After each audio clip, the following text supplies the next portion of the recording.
Welcome back to the Maturity Project. I am your host, Chad Everett Broshears. Um, Thoughts that I've been dealing with today or considering and really been in the inquiry of is enjoying life. We've got a lot of different ways to do this thing. Most common complaint with people whenever they find that they've been diagnosed with a terminal illness or they're on their deathbed is that most people's regrets are they didn't figure out how to enjoy themselves. So what we do is we get caught up in the moment, and it's really hard not to take this moment for granted, right? And usually the only time you ever say take this moment for granted or taking things for granted is when you realize that it's challenged or it possibly has been lost. And that's pretty much it, right? It's like this punishment we put ourselves through from hindsight is that there's a whole lot we can do about changing it, at least at that moment. Or, say you're already dealing with enough shit. But let me go ahead and just deal with a little bit more shit by making myself wrong for the actions that I've taken and the focuses that I've had up until this point. You know, we're an interesting, we are an incredibly interesting creature. So to work with this, some pretty interesting ways to do it, right? To go back and say, had I only just, lived in the moment a little bit more, is always speaking from hindsight, which is it's the land of the damned because you're kind of damning yourself for what you didn't do. It's not really fair to you. It's not fair to the people you love. It's not fair for the people that you've supported along the way, that you've inspired. Even, interestingly enough, you could look at it this way, and it's not even fair for the people that you've disappointed that shared that disappointment with you. Because if you really learn how to master life, you learn how to live in every moment in such a way that you appreciate what you're going through. And you know that reality's really too big. There's just too much. The vastness of reality is so incredibly immense. You really don't have an ability to comprehend it to its totality. Because when you start thinking of specific aspects of reality, you can't think about others. And it's just so massive, right? I mean, even in itself, whenever you say, I should have not taken this situation for granted or shouldn't have taken that for granted, it's pretty much you're speaking about an impossibility. We have our limitations. And if you think other people have been able to do it and not feel that they've slipped into that as well, I don't know anybody. Like you could say, well, what about the hardships of life and the people that always seem like they don't really have the hardships? Well, you don't know what they've done to develop themselves prior to you knowing them, or you also don't know the way they were developed and raised. You don't know it down to the real small details. You don't know as much about the person as you think you do. None of us do. No matter how deeply we get connected with somebody, we can only rationalize from what you understand. And when somebody tells you they've gone through something, you're going to do the best you can to find something in your life to graph that off of. You need an anchor point. You need something to give you the experience that they're sharing as best that you can comprehend it. And we convince ourselves that we agree or that we're lined up or we completely get it, right? Like, I totally get you. You know, I've been watching my language with that lately because I've realized I don't. Right, like there's definitely things that I haven't gone through. I've gone through a lot of stuff in my life, but there's plenty of things that I haven't. And I'm working regularly on making sure that I don't fall into that trap where I convince somebody that I'm going through or I've gone through exactly what they are. Camaraderie loves that. We love that. We want to be connected with people. We don't want them to feel alone. We want to be abandoned. No, but at the same time, how do you fully comprehend? You don't know their attachments to what they were going through at the time. If they were, whatever event they were going through, you don't know the bigger worldview. Right? Whenever something happened, like let's say a car accident happened, well, if you don't understand, and I can't even really give the fullest idea, I can only give fractional values and say, okay, well, you don't understand that maybe they had well, the person who got in the car accident, you say, yeah, I've been in a car accident before, I get it. Well, were Were they speeding? Were they breaking the laws in order to try to cut back on time? Were they distracted? Were they thinking about things that they wanted to do? What about the entire world perspective when they have a really hard goal, right? A really solid goal for themselves. Perhaps they want to be a world class bodybuilder, and their entire thought process that lines up with that has so many different variables that if you're not a world class or you have no ambition of being a world class bodybuilder, you can't fully get it. You're like, yeah, I know what it's like to work out hard. Well, I've done bodybuilding, and I'll tell you that what I teach now, I rarely take on bodybuilders as clients because it's just something that is not my passion. I'm not against it. I'm just not a passionate person for it. But I know what I know what it takes, to a great degree. Now, if I were practicing it regularly in that field, I would know a lot more about it. Like the little nuances from every variation of the people you come across get you to understand a bigger world than what it is to run a few people through the process in order to become, contenders, or even people that place. So you don't know what it takes in order to actually have your mind around that. So if they're driving along and they get into that car accident and they get an injury, well, do you know what it's like to have your entire, like to have so, not your entire heart, but your so much of your heart, so much of your direction, so much of your identity tied to the workout qualities and the results that you're getting, to the point where, the summation of you being on stage. Do you know what it's like to actually have that present whenever something happens that might limit your abilities there, especially if there's an injury? You may never be able to do it, or your challenge to do it now may become so immense, you know, that it reduces the likelihood you achieve it. It just makes it that much more challenging. You don't know those things. Then you also don't know about their relationship status, if they're dealing with their sexuality, or if they've got financial hardships at the time of this happening. Maybe they've got friendship issues, some challenges with people they thought were long-term friends of theirs, or they've met somebody new and they're really excited about that person. Whether that's an intimate option, an intimate person in their life, or if it is just somebody that, happens to be into games that they're into or activities they're into. You don't know those things. Now, this might seem like a pretty inconsequential conversation just simply because, what does this have to do with your daily life? Well, it has to do with the fact that we sit around and say, I should have done something differently. And then we base the idea of what we should do differently from conversations where we line up with other people and we think that we've come up with better judgments based off of that conversation between you and whoever was involved. And then you say, okay, well, now I have a basis to say what is the best thing to do. Well, you have a hypothetical concept of what's best. You don't have an actual factual to the point of total reality, because it doesn't happen.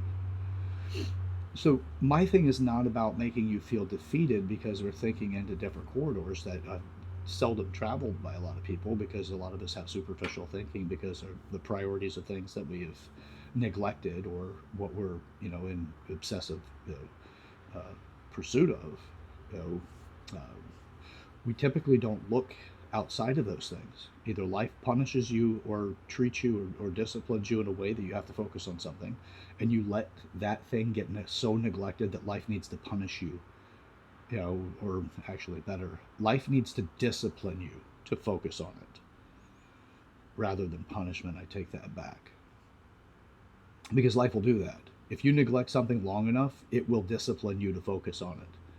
So if you're like, I can never find a good relationship, and all you ever seem to do is date the wrong person, that could be life giving you your lesson. And your lesson is right in front of you. What's the thing that's frustrating you? But because you don't understand that that's a lesson, you just think it's something that you can move past, or you can avoid, or you just have to tolerate until it goes away, until the next relationship, if that be it, right? Relationships so damn ridiculously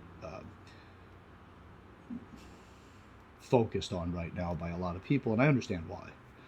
We don't have what it takes in order to really build quality relationships on average anymore, and that's indicative of what you see on social media as far as the average. From what I've seen, and obviously that's going to have its own slant, because the people that are friends with me on Facebook and or my other social medias typically will be friends with me because of some sort of like values, and creates the potential of a fairly vast but echo chamber nonetheless. Because typically you find people that are far from your own perspectives, and they usually don't either friend request you, or you typically don't keep them around if they give you pushback, especially when you're not expecting pushback. So, what is it going to take for you to realize that if you're waiting to give yourself the punishment, because really what you're doing whenever you say, I've taken things for granted, or, if I've really, abused situations because of neglect or whatever it is, um, part of the problem is that you'll never really, like, that's punishment, and you're not really going to do a whole lot with it. You'll have those moments, you think you're going to put the effort into making changes to it, but you're chasing smoke. So, now, it doesn't mean you can't critique. It doesn't mean that you can't create some variation of change. But as a total change, you'll be back in a situation again where you're like, I've taken this for granted. It's just it's the way it's going to work. Reality is too damn big.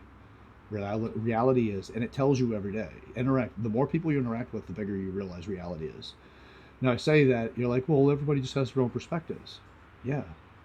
Yeah, they're seeing reality in a different way. You don't need to have a college degree in order to actually have some sort of validity to reality. Your experiences do give you something. Now, a lot of us like to distort reality because we believe we should have something we don't have. We believe something that we shouldn't, that isn't real, right? Like, you meet people that think they can jump over a house, things like that.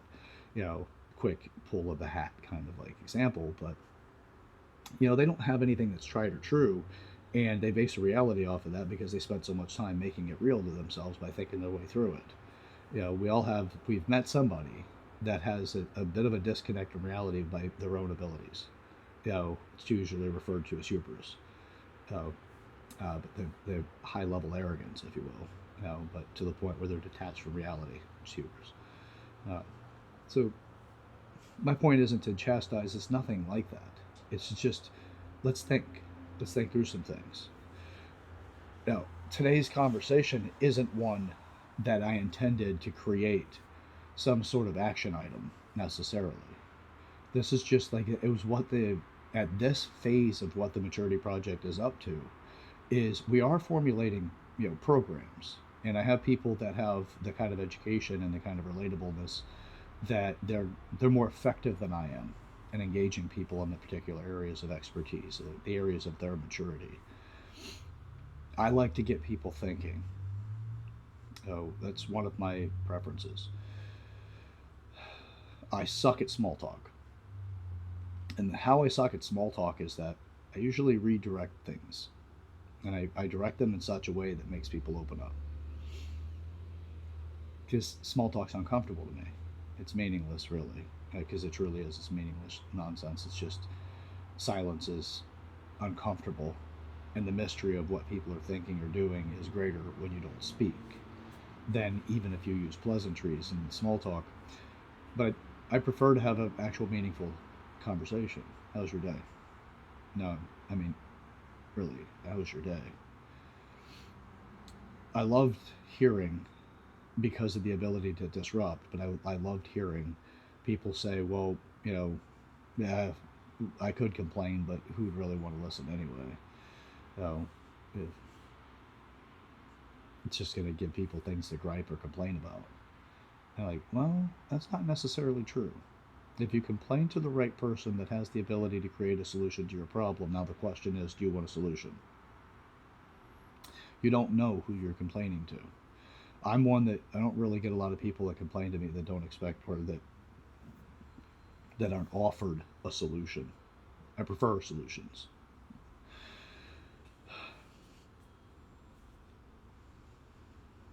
My thing is, I like to find those problems. So when people say I've taken life for granted, and they complain about it, which is what I typically hear whenever somebody says they've taken something for granted. There's a complaint, but the way the complaint is angled is usually just at themselves, and that's it. But my thing is, like, you don't need to suffer if you don't need to suffer. But sometimes you just need to hear a word or a conversation that can be the same relief as seeing a lantern in the distance when you're locked in the dark. At least there's hope. There's something that can break you possibly free of the challenge you're going through. With that, I love failing up. I do.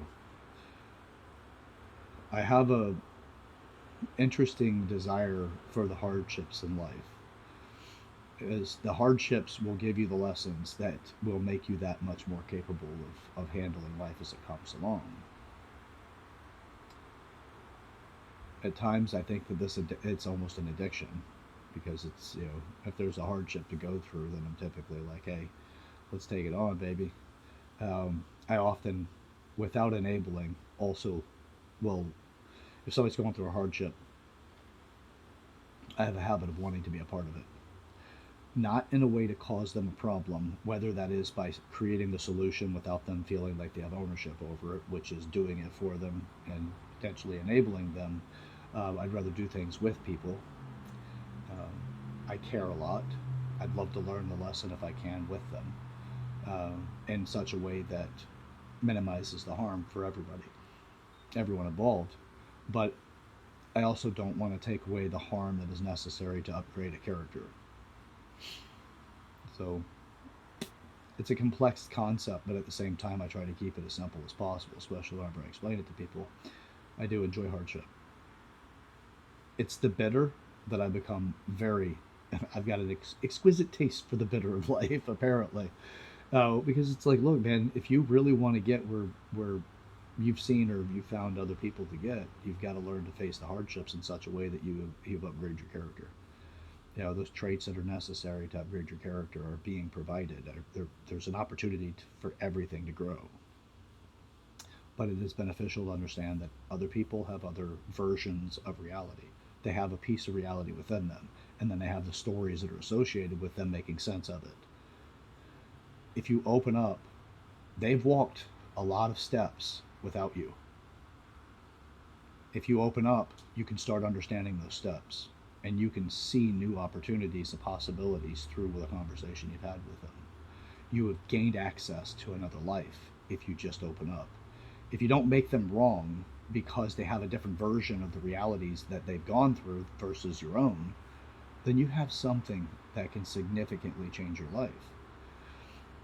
But it's a tactful approach. You have to get past the story that they've told themselves about that version or that variance of reality. It's all the same thing that we're talking about. It's reality. It's what we're talking about. But it's so immense that it's really a challenge to understand that we're all talking about the same damn thing. It's kind of like how religion was explained to me at one point in time. And it was that religion's like an elephant that everybody's just trying to eat from a different end. Oh, actually, no, I'm sorry. It's not eat the elephant. It's to describe the elephant. It's like having a bunch of blind people in a room and they're trying to describe an elephant to each other. They've all touched the same thing, but their descriptions are a little bit different, but yet there's still similarities. And when he said that, it stuck with me. I know, forgive the fact that it's not eat the elephant, right? It's the description of an elephant if you had multiple blind people in one room with all of them putting their hand on an elephant. They're describing the same thing, but different versions, different areas, different experiences of that thing. So I've walked my own path in life. The people that have known me for a lot of different things, for different reasons. I've made a lot of mistakes in my life, or shall I say that I've put myself through a lot of lessons. And I've acted differently through those lessons, depending on my attachment to what is expected in the outcome. And I will tell you that it can condition you in such a way that hardships become something you welcome. Because there's only so many hardships before you hit success in each area. There's only so many things that could actually be messed up or that could be ill planned before you plan perfectly or before you plan to the point where you get more success. In my experience, it seems to be modicums of success and then you hit it, or occasionally you just get a really big success and you're like, wow, really? I didn't expect it to be like that. So if you have known me in my real life, right, not on the camera here, you'll know that I've gone through quite a few things, and you probably have experienced me going through something at some point in time in such a way that you really set your mind to believe that's who I am as a whole. The me as a whole is fairly dynamic, but that's all of us. We're all this way. It's just how developed are you. A lot of times people don't let that part out. They only let out what's been polished. So the more daring you are to open up and live, a really open and expressive life, the more people will get to know you, and the more you get to know yourself. So you realize that, hey, we go through a lot of stuff. Reality is pretty damn big. Stories about what people go through, and you know the story, because the story is about how somebody treated them or how they treated somebody. I treated this person like gold, and they did nothing but shit on me. They treated me so badly. Whatever it is, you know how to hear it. You've been trained how to listen to that, and you think that that's the total of the facts. It's their version, it's their story about it, and it makes sense to them. And there's a lot of reasons for that. There's a narrative about that story. It's the narrative is who they play in that role, in their own life story. And then they tell you the stories, and then you buy into them. That's the way that it works typically. And most people seem to have a default to believe the first thing they hear, as if it's the real truth, and then any version of it afterwards is going to be, something else. But reality is what reality is. Take the story away, gain access to it from there. You're going to be impressed by what you can come up with. One thing that I will promise you that you'll come up with is you'll stop making up bullshit stories about your life. You'll stop being the victim if you don't want to be the victim anymore. Oh. And you'll gain new accesses to you. So, that's it for today's conversation. Thanks for joining in. I appreciate it for everybody that stuck with it to the end. And just know that, look, man, we got this life to live. We can't validate anything else. Can't. I'd love to. I have faith that there's something more. But I will tell you that if you want to create a heaven, you need to work on you. Because there's no heaven given to you. You have to earn it. And that heaven is what we can create right now. Don't sin when you want to create it. Don't lie. Don't do the things that are actually known as the sins. No. Which means you become more and more true to yourself. And the more true to yourself you are, the more of a heaven you'll realize you're living in. It's just typically not very fun in the beginning, because you have to unravel all of the bullshit you've created around your life to make it work. And I promise you, that's a task.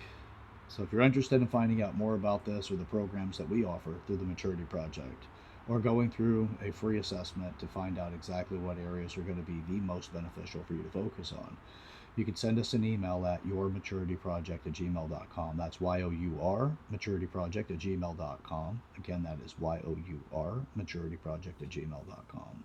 We have 8 different areas of maturity. We have courses being developed for every one of those areas. Currently, we do have a relationship person. We have a exercise and nutrition and a health and wellness program already. We have beginner stage for finance, for business. Actually, business we have intermediate. For knowledge is intermediate as far as the course goes. Let's see. Community is at beginner. Sexuality is actually an advanced. We have an advanced course for sexuality, and for purpose and spirituality, we have an advanced course as well. So, an emotion, I can't forget that one. Oh, pesky son of a bitch. For emotion, we have an intermediate course as well. So, if you're new to the channel, subscribe if you found value in this. If you also like to at least watch people, really do what they can genuinely to fail up and to continue to get better on a regular basis, even if it makes them look bad and leaves them open to ridicule. I put myself out there for that. And my team, they do to the degree that they do, but they're good people. They really are. And I hope that one day these videos are capable of helping you realize exactly who you are to other people in such a way that you're inspired to be more and more of that person for everyone. So share this video with the people in your life that you want to make a meaningful and powerful conversation with. If you want to change the world, let's start there. Now, get really close to somebody and be vulnerable. You can share these videos to help at least break the ice and give yourself some place to stand from, or at least a place to start in the conversation. Path to hell is paved with good intentions, but you don't need to take that path to hell. You can give yourself a nice little 180, turn that bad boy onto the direction of paradise. So, all right, we grow through what we go through. Yesterday's mistakes give us the opportunity for tomorrow's success. We do that with the Maturity Project. So, my name is Chad Everett Brochures. I'm the host of the show, as well as the founder of the Maturity Project. So, thanks for watching. Like the video if you like it. And also leave a comment in the comment section. I'd love to hear from you guys. We've recently have hit one of our first 1,000 plus view videos, and it happened within less than 2 days. Actually, just on the later end of 2 days. But hey, it's the first, man. We're failing up, and that's the goal. I just want to fail up, and I'd love to fail up with you. All right, till next time. Let's get up to something. Let's get up to it together, shall we? All right, let's get to it.